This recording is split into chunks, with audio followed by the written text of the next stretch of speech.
When logic meets human stubbornness. The observation deck of the Galactic Defense Academy hummed with the quiet efficiency of advanced technology.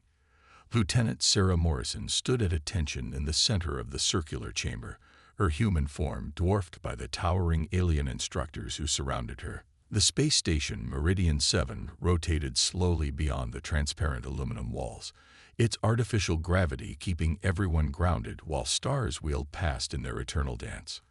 Commander Vorthak adjusted his 6 arms with practiced precision, each appendage manipulating a different holographic display.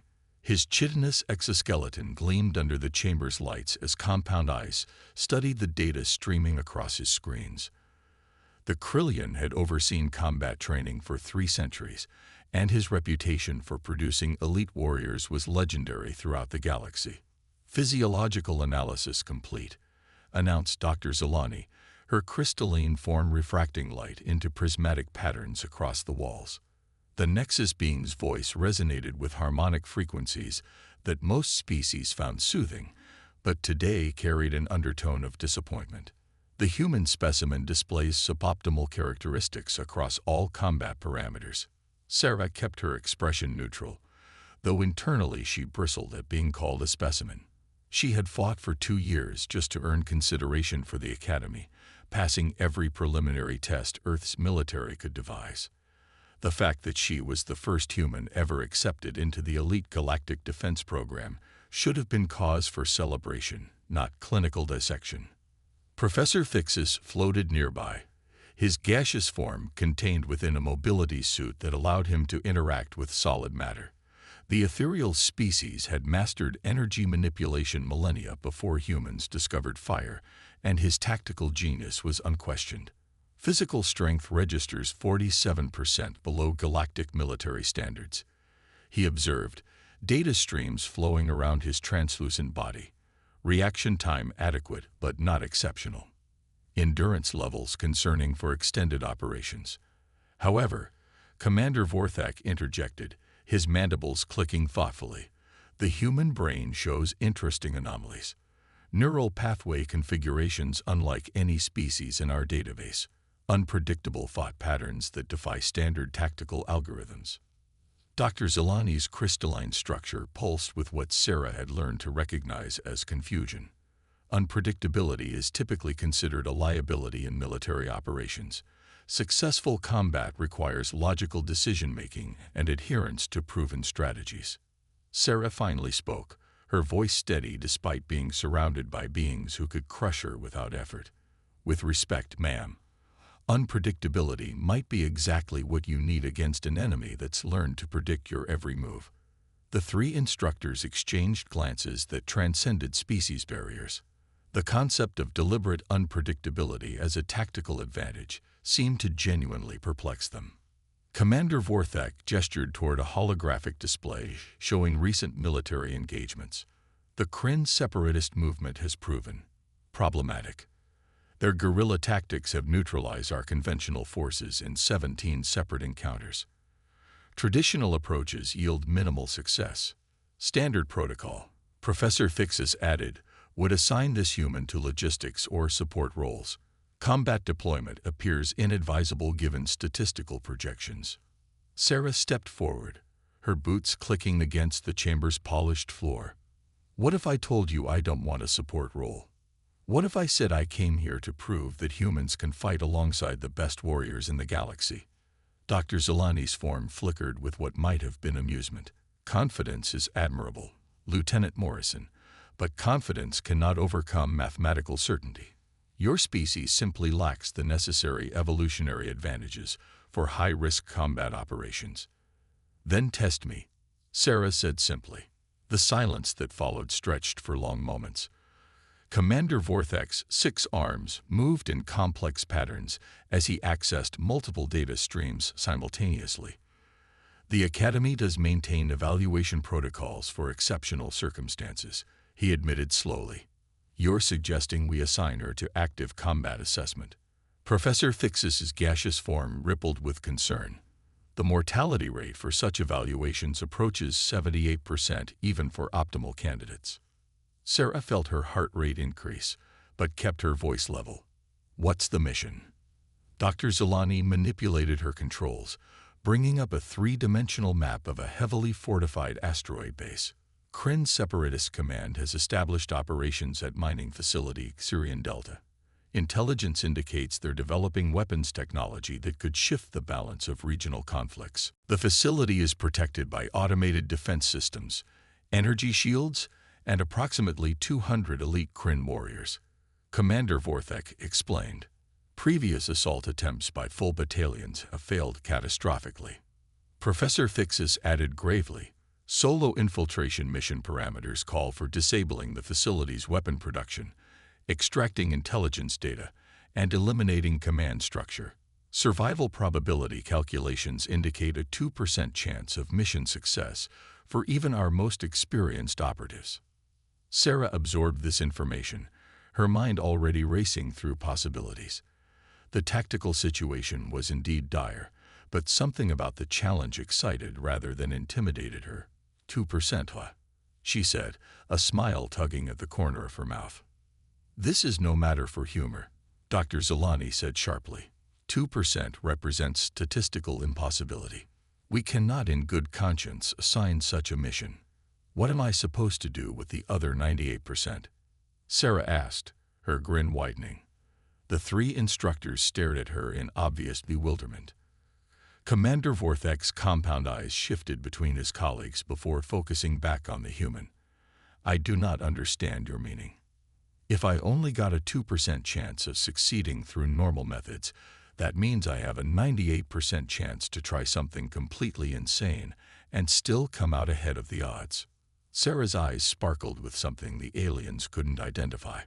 Those are fantastic numbers for creative problem-solving. Professor Thixis's gaseous form contracted with what his species displayed as confusion. Illogical thinking will not improve survival probability. Mathematics does not bend to wishful thinking. Maybe not, Sarah agreed, but mathematics assumes you're playing by the same rules as everyone else. What if I don't? Dr. Zolani's crystalline structure pulsed rapidly. Military operations require adherence to established protocols. Deviation from proven methods leads to mission failure. Sarah walked to the holographic display, studying the fortress layout with professional interest. How many of those previous assault attempts used standard protocols? All of them. Commander Vorthek replied immediately. And they all failed. Correct. Sarah nodded thoughtfully. Then maybe it's time to try something that isn't standard protocol. The instructors exchanged another series of meaningful looks. Finally, Commander Vorthek spoke carefully. You comprehend that this mission carries an extremely high probability of death. Every mission carries some probability of death, Sarah replied. The difference is whether you die following someone else's plan or your own. Professor Thixis floated closer, his energy patterns shifting with concern. Human psychological profiles indicate strong self-preservation instincts. This behavior contradicts your species' documented survival strategies. Sarah laughed, a sound that seemed to puzzle the aliens even more. Self-preservation doesn't mean avoiding danger, Professor. It means finding a way to survive it. Dr. Zolani manipulated her controls, bringing up detailed mission parameters. Standard equipment package includes stealth generators, plasma weapons, emergency medical supplies, and communication devices. Mission duration estimated at 72 hours maximum. I'll need to modify some of that equipment, Sarah said, studying the list. Academy regulations prohibit modification of standard issue gear, Commander Vorthek stated firmly. Then I'll work with what I've got. Sarah turned back to face the instructors. When do I leave? The three aliens looked at each other for a long moment before Dr. Zolani spoke. Lieutenant Morrison, we must emphasize that statistical analysis strongly suggests this mission will result in your death. Are you certain you wish to proceed? Sarah straightened to full attention, snapping a crisp salute. Ma'am, with respect, I didn't come to the academy to play it safe. I came to prove that humans belong here. If that means taking a 2% chance and turning it into something better, then that's exactly what I'm going to do. Commander Vorthek's mandibles clicked in what Sarah had learned was his species' equivalent of a sigh. Very well. Mission authorization granted. Transport departs in 6 hours. Use that time to prepare. As Sarah headed toward the exit, she heard Professor Thixis speak quietly to his colleagues. I calculate a 73% probability that we are sending her to die for no strategic gain. Sarah paused at the doorway and looked back with that same confident smile. Professor, I think your calculator might need recalibration. The chamber fell silent as she left, leaving 3 very confused alien instructors to contemplate the puzzling mathematics of human determination. The mining asteroid Xerion Delta hung in space like a metallic tumor, its surface bristling with defensive installations and communication arrays. Sarah's stealth ship drifted in the shadow of a nearby debris field, sensors painting a grim picture of the fortification ahead. The intelligence briefing had been accurate about the base's defenses, but seeing them in person drove home just how impossible this mission truly was. Sarah studied the tactical display while sipping recycled coffee that tasted like disappointment. 200 Kryn warriors, automated turret systems, overlapping shield generators, and a command structure buried deep within the asteroid's core. Any conventional assault would require a fleet, and even then success wasn't guaranteed. Conventional assault, she murmured to herself, then smiled. Good thing nobody ever accused humans of being conventional.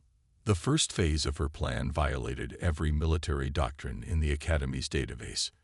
Instead of approaching the heavily defended docking bays, Sarah piloted her ship directly toward the asteroid's mining operations.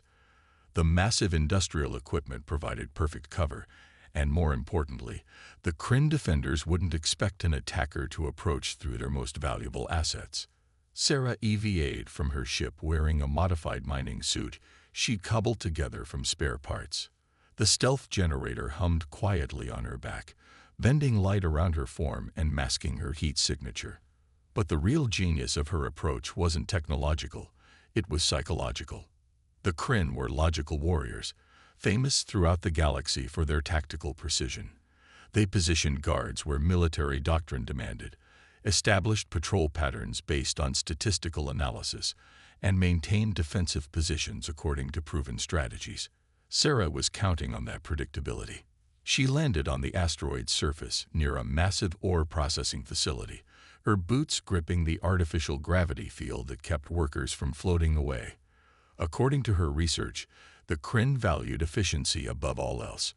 Mining operations continued around the clock, which meant security focused on external threats rather than internal movement. Sarah made her way through the industrial complex, moving with the practiced confidence of someone who belonged there. When a Kryn worker spotted her, she waved casually and pointed toward a malfunctioning conveyor belt. The alien nodded and returned to his duties, assuming she was another maintenance technician. The beauty of her approach became clear as she progressed deeper into the facility. The Kryn had fortified their military installations perfectly, but they treated their industrial areas as non-threatening. Security cameras focused outward, guards patrolled perimeters, and access controls protected weapons storage, not mining equipment. Sarah reached the primary ore processing center and began implementing the second phase of her plan. Using her modified engineering tools, she carefully sabotaged the facility's power distribution system. Not enough to cause immediate failure, but sufficient to create cascading overloads when she triggered them remotely. A Kryn supervisor approached her workstation, speaking in the clicking language she'd studied during her preparation. Sarah responded in broken Kryn, explaining that she was performing routine maintenance on power coupling systems. The supervisor glanced at her work, nodded approval, and moved on. Sarah almost laughed at the absurdity. The galaxy's most logical warriors had never considered that their enemy might simply walk through the front door. Phase 3 required accessing the base's communication array, which meant leaving the industrial sector and entering military territory. Sarah's casual approach wouldn't work here, so she adapted her strategy accordingly. She triggered the first of her power sabotages, causing a minor blackout in the processing facility. Emergency lights activated while maintenance crews scrambled to identify the problem. In the confusion, Sarah slipped into a service tunnel that connected the industrial and military sections. The tunnel system was lightly guarded, designed more for preventing unauthorized access than detecting infiltrators. Sarah's stealth generator kept her invisible to electronic sensors, while her knowledge of Kryn psychology helped her avoid patrol routes. She emerged in the communication center's maintenance area, where banks of servers hummed with data traffic. Sarah connected her portable interface to the primary communication hub and began downloading intelligence files while simultaneously uploading a virus she designed during her approach. The virus wasn't sophisticated by Galactic standards, but it didn't need to be. It simply randomized communication protocols, causing messages to be misdirected or delayed. To the Kryn, this would appear as system malfunctions rather than sabotage, buying Sarah precious time. Her interface chimed softly as the download completed. Terabytes of tactical data, troop movements, and weapon specifications flowed into her portable storage device. But the real prize was discovered in the command codes, revealing the location of the facility's primary weapon prototype. Sarah made her way toward the weapon laboratory, using maintenance shafts and service corridors to avoid main thoroughfares. The laboratory was housed in the asteroid's most secure section, protected by both energy shields and armed guards. Here, Sarah's unconventional approach reached its most audacious level. Instead of trying to sneak past the security, she triggered her remaining power sabotages all at once. The mining facility erupted into chaos as power systems failed across multiple sectors. Emergency protocols activated automatically, sealing blast doors and redirecting personnel to damage control stations. The guards at the weapon laboratory received orders to assist with evacuation procedures, leaving their posts to help with the crisis.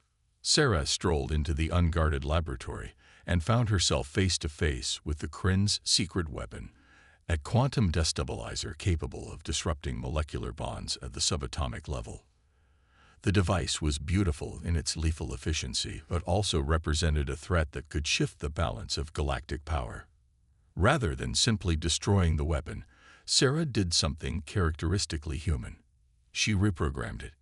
Using her portable interface, she altered the device's targeting parameters and activation sequences. Instead of functioning as a weapon, the quantum destabilizer would now serve as a massive power generator when activated. The Kryn would eventually discover her modifications, but not before their secret weapon became a gift to the very people they intended to destroy. The final phase of Sarah's mission required the most dangerous gamble yet. She needed to reach the command center and eliminate the Kryn leadership, but the facility's remaining security was concentrated around their most valuable personnel. Sarah solved this problem by not trying to reach the command center at all. Instead, she triggered the facility's emergency evacuation system, broadcasting a false alarm about catastrophic structural failure in the asteroid's core. The message, transmitted through her compromised communication array, sent the command staff fleeing toward escape pods while their guards scrambled to verify the non-existent threat. Sarah intercepted the fleeing commanders in the evacuation corridor, stunning them with her plasma weapon before they could react.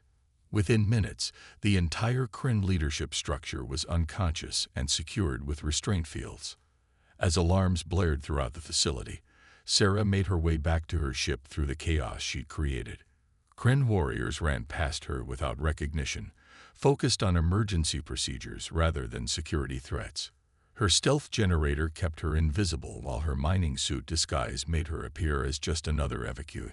Sarah's ship departed Syrian Delta as the facility struggled to regain control. Behind her, 200 elite Kryn warriors were discovering that their impregnable fortress had been completely compromised by a single human who'd simply refused to fight fair. The journey back to Meridian 7 gave Sarah time to review her success. Intelligence data downloaded, weapon threat neutralized, command structure captured, and facility operations disrupted, all with zero casualties and minimal equipment expenditure. By any measure, the mission had exceeded every possible expectation. Commander Vorthak, Dr. Zelani, and Professor Fixus were waiting when Sarah's ship docked. Their expressions ranged from bewildered to impressed to completely confused.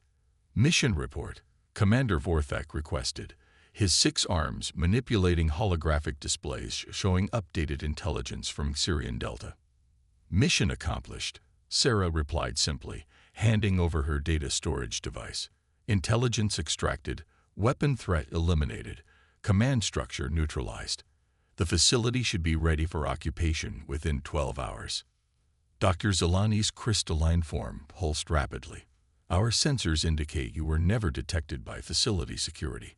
Explain how you achieved infiltration without triggering defensive systems." Sarah shrugged. "I didn't try to fight their defenses. I just convinced them I wasn't a threat worth defending against."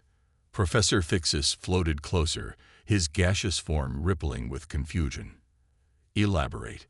"Standard infiltration protocols require neutralizing security measures through stealth or force.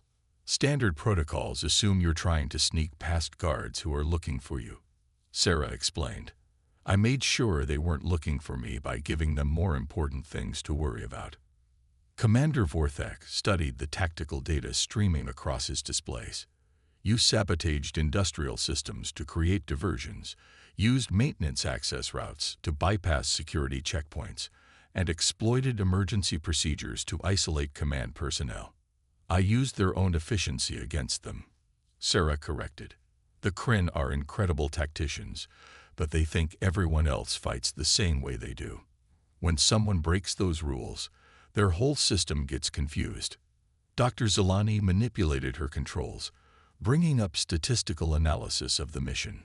Probability calculations indicated 2% chance of success. Actual results exceed 200% efficiency rating across all parameters.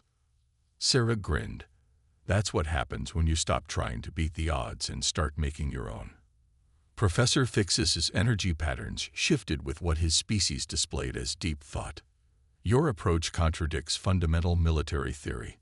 How do we classify success achieved through illogical methods?" "Maybe you don't classify it," Sarah suggested. "Maybe you just accept that humans think differently, and sometimes different thinking gets different results." Commander Vorthak's mandibles clicked thoughtfully. "The Academy has trained warriors for 3 centuries using proven methods. Your success suggests those methods may be incomplete." "Not incomplete," Sarah said diplomatically, "just not universal. The galaxy's a big place with lots of different kinds of problems. Maybe it needs lots of different kinds of solutions." Dr. Zolani's form flickered with what might have been approval. "Recommendation: human tactical approaches warrant further study and potential integration into Academy curriculum." Sarah felt a surge of pride that had nothing to do with personal achievement. "Does this mean other humans might get a chance to prove themselves here?" "It means," Commander Vorthak said slowly, "that we have much to learn about the strategic value of thinking outside established parameters." Professor Fixus added quietly, "Perhaps the real test was not whether humans could survive our challenges, but whether we could recognize the value of human innovation." Sarah nodded respectfully to her instructors. "Either way, I'd say that 2% just became a lot more interesting."